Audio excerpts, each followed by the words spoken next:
Hello, this is Aaron West. I am the author of the A24 New Wave. In this book, I look at A24's output and I make the argument that we are in a new wave movement right now. A24 plays a major role. This book has a supplemental podcast where each episode is a brief conversation about an A24 related topic, whether an actor, director, or even a genre. As I continue research for the book and conduct interviews, I expect to record podcast episodes with people involved with the company. You can find the podcast at cinejourneys.com or wherever you find podcasts, and we are proud to be members of the Someone's Favorite Productions podcast network. Are you a film fan who loves the ultimate home video experience? Look no further than The Disconnected. Your host, Ryan Verrill, is your go-to source for the latest and most accurate information on home video releases, exclusive interviews with industry insiders and filmmakers, and has established a thriving community where every film and physical media enthusiast feels welcome. From hidden gems to blockbuster hits, The Disconnected brings you insider knowledge and a welcoming space to share your love of cinema. Watch every Thursday night at 9:30 Eastern, 6:30 Pacific for the live announcements show and follow The Disconnected on social media to stay updated. Subscribe to The Disconnected on YouTube or on the podcast provider of your choice and dive into a world where every movie night is an adventure.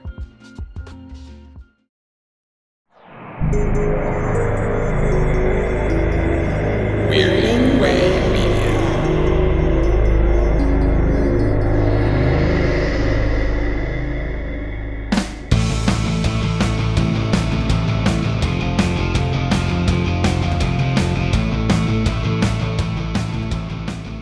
Yacht Rock. What do these two words really represent? For some, they conjure visions of moms and dads wearing cheap captain's hats and Hawaiian shirts, drunk and swaying to a live cover of Cool Change. For others, it might mean listening to dad rock while being carpooled to a soccer game. I can't argue with either of these characterizations, but I can say that for me, and for many others, it means something more. But how deeply can we analyze a blatantly arbitrary genre label? Arbitrary even by the very minds that originally coined the term. But that's my task, dear listeners, on this special episode of Noise Junkies as I delve into the mystery, the majesty of Yacht Rock.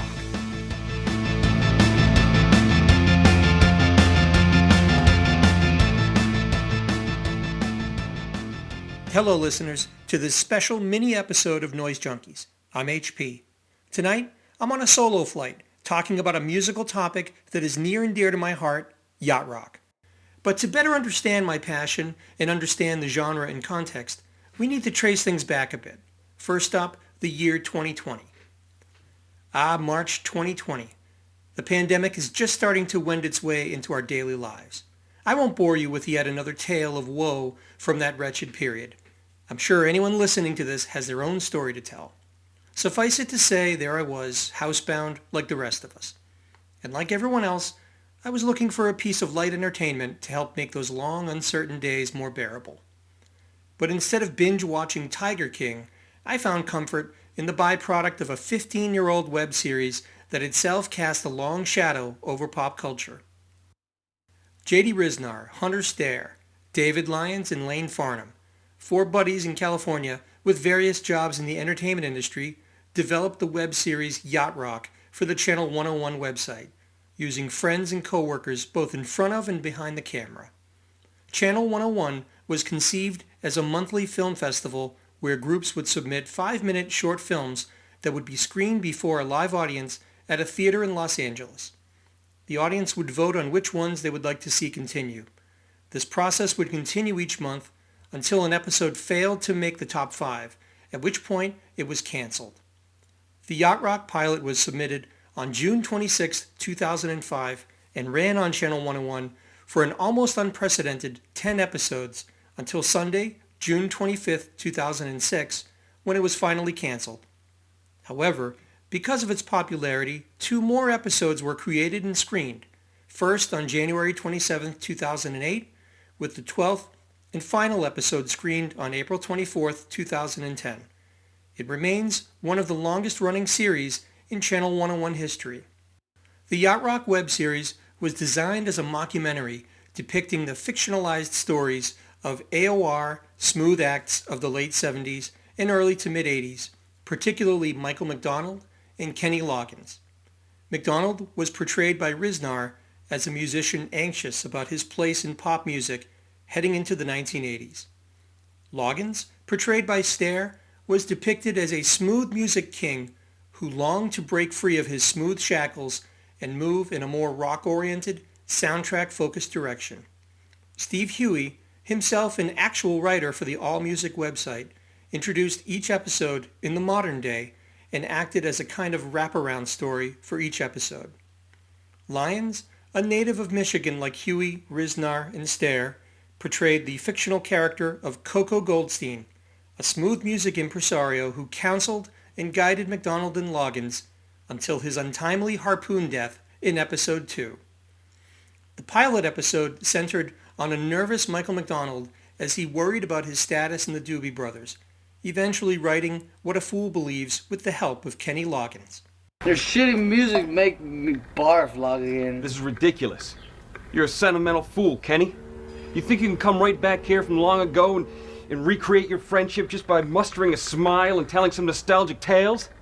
That's what a fool believes, Kenny. That's what a fool believes.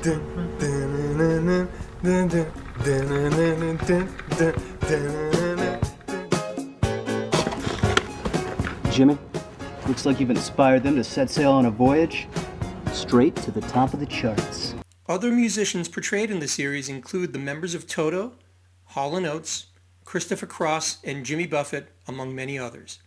The finale even featured a creatively staged recreation of the recording of We Are the World. The series was irreverent, poking fun at the personalities and era that produced the music. It's clear that there's a great deal of affection for both the music and the musicians that were portrayed in the show.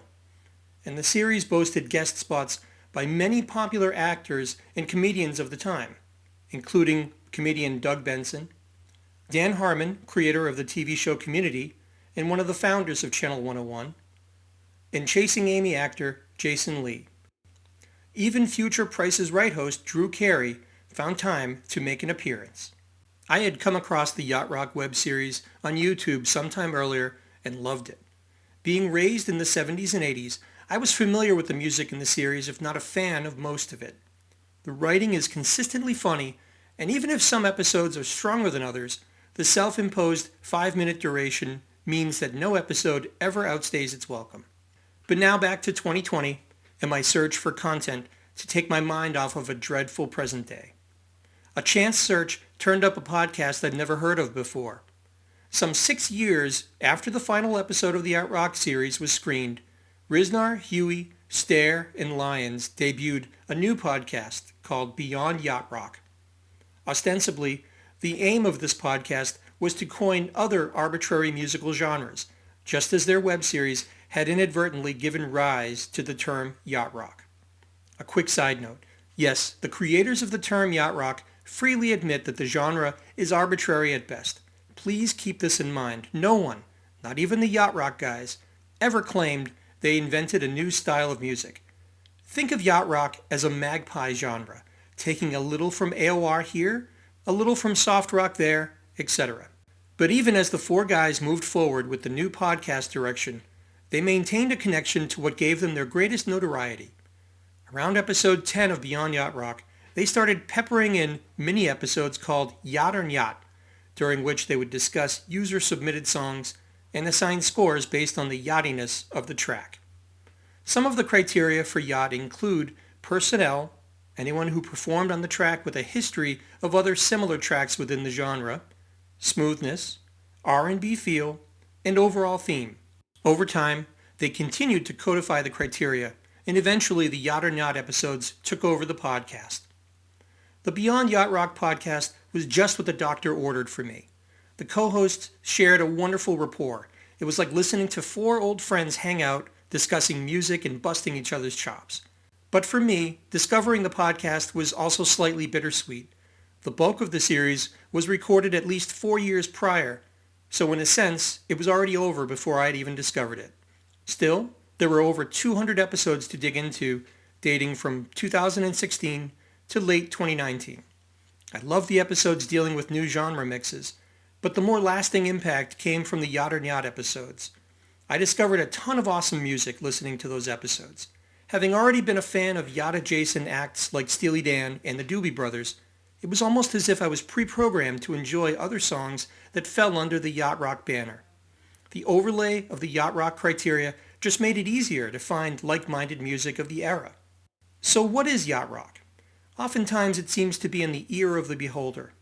For example, there's a Sirius XM Yacht Rock channel that runs for a limited time each summer. But no true Yacht Rock fan worth their salt thinks much of the songs they play. On this channel, you're more likely to hear soft rock hits like Looking Glass's Brandy. They say, Brandy, you're a fine girl. What a good wife you would be. Such a fine yeah, your eyes could steal a sailor from the sea.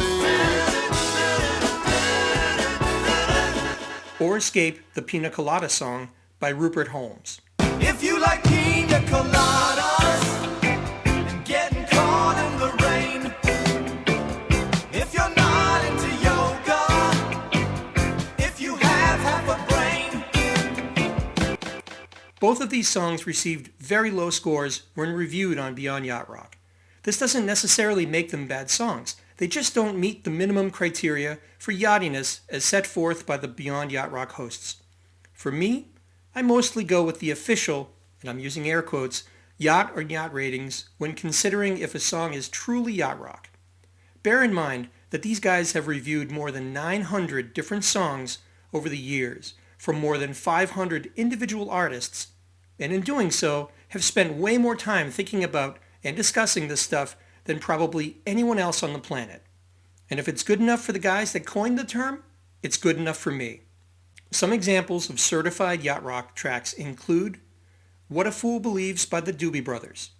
Prominently featured in the Yacht Rock pilot, it's the only song with a perfect 100 on the Yachtski scale. The song gets yacht points for the bouncy rhythm dubbed the Doobie Bounce, its infectious piano groove ripped off by countless other songs of the time, and the theme of The Fool, which was prevalent in the era and a popular marker of yachtiness.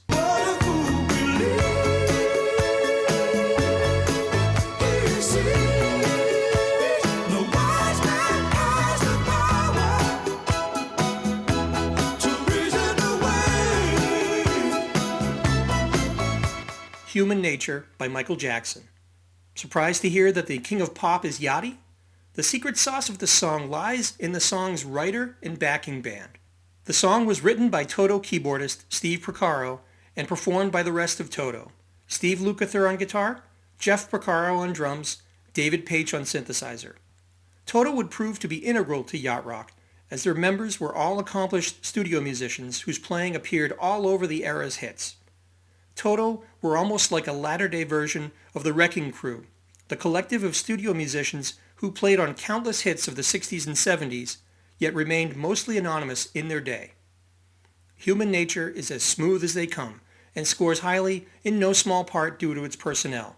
Yachtski rating, 95.5. If they say why, tell them that it's human nature. Why does it do it that way? If they say why, tell them that it's human nature. Why does it do it that way? You Need a Hero by Pages. Anyone who was around in the mid-80s probably remembers the band Mr. Mister and their MTV hits Broken Wings and Kyrie. But few are aware that this was not the first band for members Richard Page and Steve George. Their first band, called Pages, released 3 albums between 1978 and 1981. These albums featured a light funk rock style with jazzy changes, not unlike the style popularized by late-era Steely Dan. Also note that the duo were themselves popular studio musicians, and like Toto, can be found on many hits from that time. You Need a Hero comes off their third and final album, 1981's Pages. It's smooth and bouncy, and features drums by Jeff Porcaro. Yachtski rating, 90. You need a hero.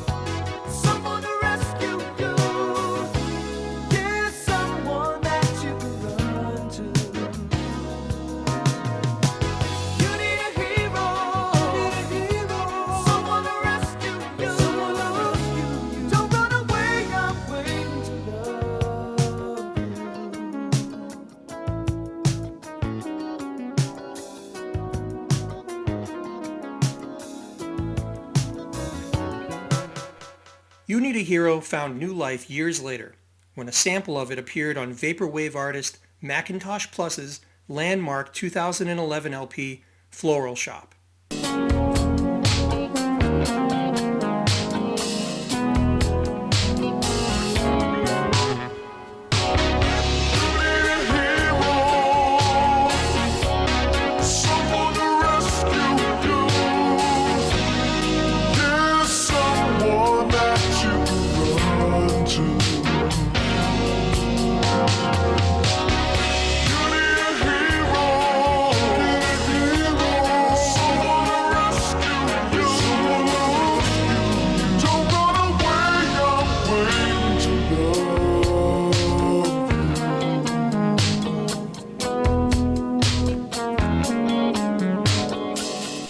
Other surprising artists with certified yacht songs on the Yachtski scale include Diana Ross,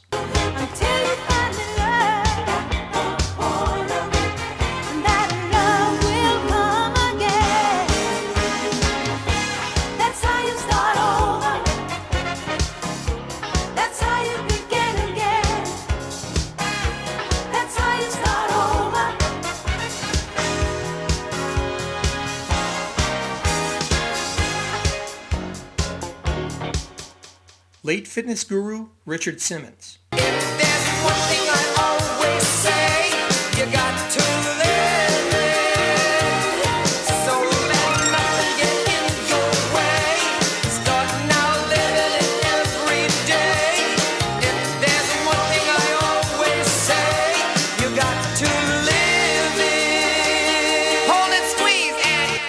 Kenny Rogers, But if you want honesty from me,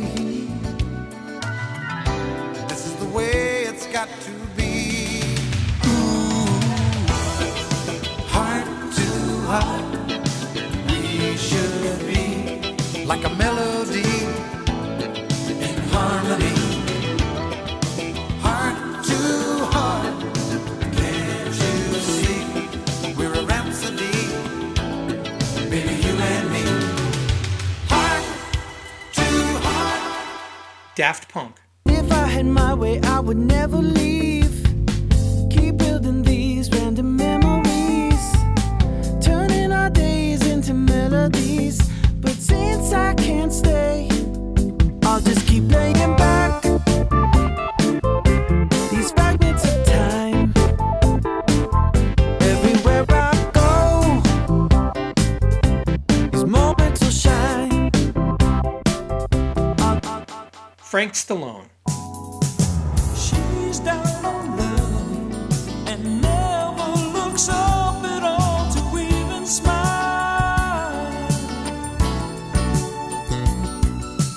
And when she falls, there's no one to call, and she gives up.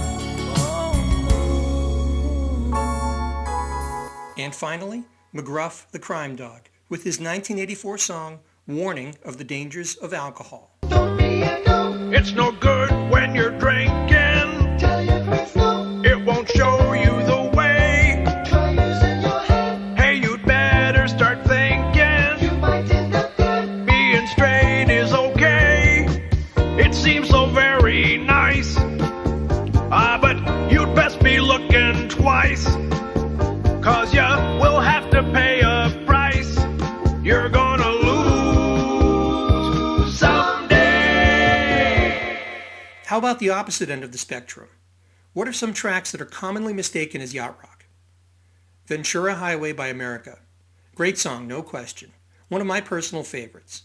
But it's too early for the era, 1972, and is much more folk-oriented in sound than smooth. Think Crosby, Stills, and Nash.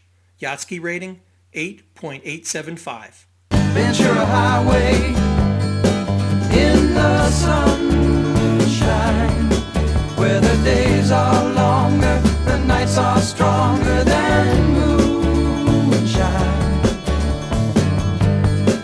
You're gonna go, I know. Whoa, whoa, whoa, whoa, whoa, whoa. Baker Street by Jerry Rafferty, another favorite of mine. Right era, 1978, nice arrangement, but this is much more of a personal singer-songwriter type song and ultimately misses the boat. Yachtski rating 29.25. Another year and then you'd be happy. Just one more year and then you'd be happy. But you're crying now.